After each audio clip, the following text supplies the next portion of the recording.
Hi, so I'm Kate from Life Is Now, and today I'm talking to you from the Camino de Santiago. I'm 3 days into this walk, which will take me from St. Jean in the south of France all the way to Santiago de Compostela on the west coast of Spain. And I wanted to share on this walk a few tips, pointers on mindfulness, the things that I feel have really helped me in the past. I'm walking this walk for two charities, the Mindfulness in Schools project and the Lyme Disease Awareness Action Society.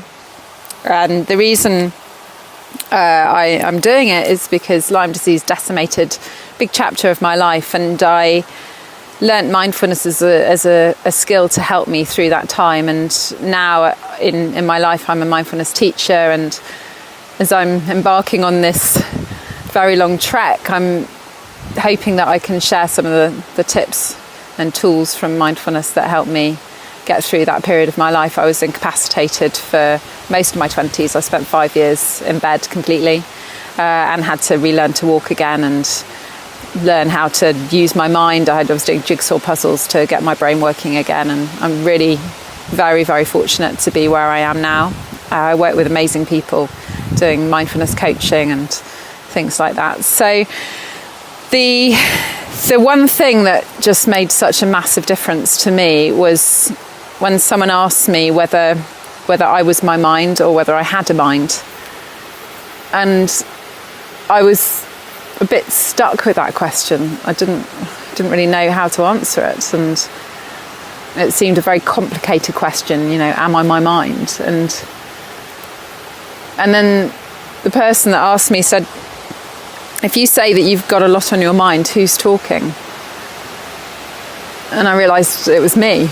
I'm talking about my mind. Or if I were to say my mind is busy today, it was me talking about my mind. And so in a very crude sense, the way I've come to understand it and the way that it's helped me so much over time is that in a crude sense, this is me. This is the person I am, and this is my mind. And the mind is this fantastic, phenomenal machine, resource, random thought generator in a way. It comes up with all sorts of thoughts. And some of the stuff it comes up with is amazing. But some of the stuff it comes up with is just a load of rubbish. And the mind's job essentially is to think, it's to produce thoughts, just in the same way as the heart's job is to beat, the lungs to breathe, and to know that actually we're not responsible for the thoughts that the mind generates. The mind generates thoughts somewhat randomly, sometimes prompted by the things that we've seen and experienced in our lives. That's the information that the mind has to go on when it generates thoughts. It's always trying to help us.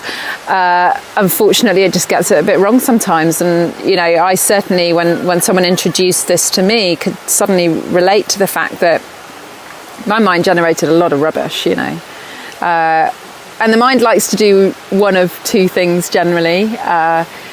It will either go into the past and it will say, if only, if only this hadn't happened, if only that hadn't happened.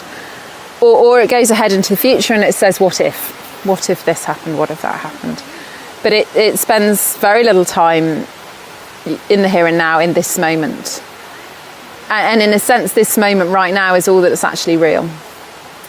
So to know that actually much of the stuff that the mind generates, I think they say something like 90% of the thoughts that come into our mind are the same ones we had yesterday.